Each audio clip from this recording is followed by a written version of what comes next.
List போட்டு இப்பதானடி கொடுத்துருக்குற, அப்புறம் என்ன தனியா லிஸ்ட் போடுற? இங்க பாருங்க மாமா, லிஸ்ட் போட்டது பூரா உங்களுக்கு. இனிமே நான் சொல்ல போறது பூரா எனக்கு. ஏன்னா நான் இந்த வீட்டுல நாயா உழைக்கிறேன். நான் நல்லா இருந்தா நீங்க நல்லா இருக்க முடியும். அதனால இனிமேல் நான் நல்லதை மட்டும் திங்கலாம்னு நினைச்சிட்டு இருக்கேன். நான் சொல்றதை வாங்கிட்டு வந்து கொடுத்துருங்க. ஆமா, நல்லது மட்டும் திங்க போறியா?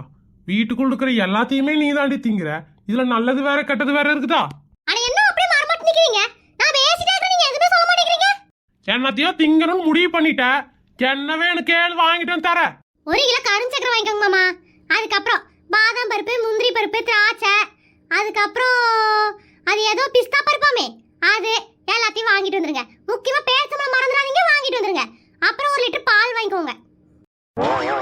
ஏண்டி இதெல்லாம் போட்டு பாயாசம் தான் வைக்க போறியா? முந்திரி பருப்பு, பாதாம் பருப்புலாம் போட்டு பாயாசம் வைப்பாங்களா? கேளுங்கம்மா, இதெல்லாம் எனக்கு தான். காலையில ஆனா ஒரு டம்ளர்ல இதெல்லாம் போட்டு அடிச்சு குடிச்சோம்னா பசி எடுக்காதாமா. அப்புறம் மத்தியானத்துக்கு கொஞ்சம் காய்கறி மட்டும் சாப்பிட்டுட்டு சாயங்காலத்துக்கு என்னத்தையோ 2 பழங்களை சாப்பிட்டுட்டு சாப்பாட்டை முடிச்சுக்கலான்னு இருக்குங்க மாமா.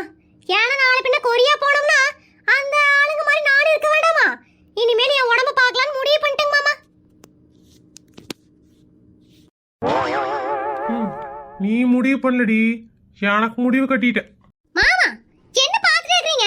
ஏண்டி அறிவு கட்டவளே, நீ டயட்ல இருக்கிறேன்னு சொல்லி போன தடவை என் காசை பூரா கரியாக்குன. இந்த ட்ரிப்பு என்னத்தடி பார்த்துட்டு வந்துட்டு என்னத்தடி வாங்க சொல்ற? நான் வாங்கி கொடுத்தா 2 நாள் சாப்பிடுவேன், 3ஆவது நாள் அதையே சைடிஷா சாப்பிட்டுட்டு இருப்படி. இல்லைங்க மாமா, இனிமே நான் சோறு, தோசை, இட்லிலாம் சாப்பிட போறதில்ல. இதுதான் என் மெயின் டிஷ்ஷே. இப்படித்தான் சொல்லுவேன். நான் வாங்கிட்டு வந்து போட்டேனா என்னால சோறு திங்காம இருக்க முடியல, கண்ணை கட்டுது மயக்கம் வருதுன்னு பொய் சொல்லிட்டு திரிவேன். ஏண்டி ஒரு நாளைக்கு 5 பேர் சாப்பிட்றத ஒரு ஆளா சாப்பிட்டுக்கிட்டு இருக்கிற, அதெல்லாம் எப்படி உன்னால நிறுத்த முடியும்? உங்களுக்கு போறாம இதெல்லாம் சாப்பிட்டு நான் எங்க ஒல்லியாயி கலராயி கொரியா பக்கம் போயிட்டு என்ன பண்றதுன்னு பாக்குறீங்க? அப்படியே போனாலும் உங்களையும் கூட்டிட்டு தான் போவேன், கவலைப்படாதீங்க. என்ற பொண்டாட்டி பாத்தீங்களா, மாசத்துல 2 நாள் டயட்ல இருக்கிற ஒரே ஆளு இவ ஒருத்தியா தான் இருப்பா.